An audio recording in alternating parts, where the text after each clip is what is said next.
I always had an option to either do an MBA in India or do my MBA in US. So when you compare both these aspects, like doing in India or in US, always I would suggest it's better you do your MBA in US. The main reason is the ROI. Even I got my just to give you a live example. If you see my scenario, I got my admission in ISB and I got my admission in Michigan State of University. Right. ISB, the tuition was 44 lakhs for 1 year.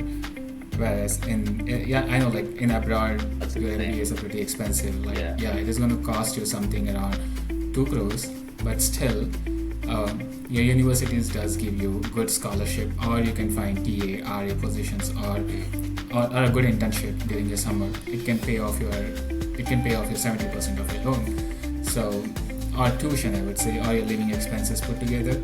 And at the end of the day, I was only paying 30 lakhs from my pocket, that too because I had some other commitments back in home, or else it was a free education for me, I would say, rather than spending 40 lakhs in India. So many people don't know this. That's crazy. How did you manage to do that? That's so interesting to me.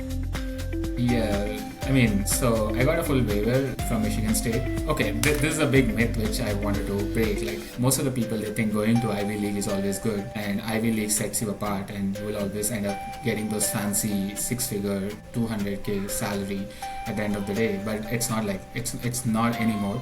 And maybe in the past it was the same. Maybe I feel hardly 5 to 10% in the class might get those salaries or those fancy numbers. Rest all would always fall under average or below average. And things fell in place for me because back in India, when I was going through the admission process, I spoke to a lot of people. When I got my SBA admit, I paid them 3 lakh fee. Like, that was the initial fee which I had to pay to just get a spot just to get a spot in the admission process. And I started networking.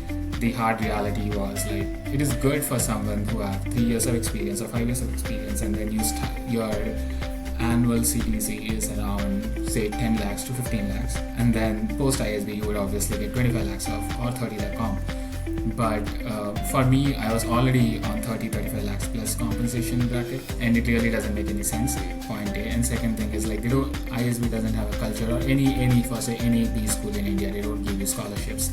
And always, like, you again get into the same, like either you would be in marketing or you would go to product development or product manager roles, but not into something beyond what you see in US. Like, many people really don't know that this is the land of opportunities, or this is a land where innovation starts here. So that's where I always wanted to be in. That's the main purpose of even doing an MBA, like pivot your career or look for different options in your career. Right. Rather, if you again stay in India, it's the same thing. You would always be a follower rather than creating something new. So that these were the key factors which led me to take this call, this decision, I would say. Yeah.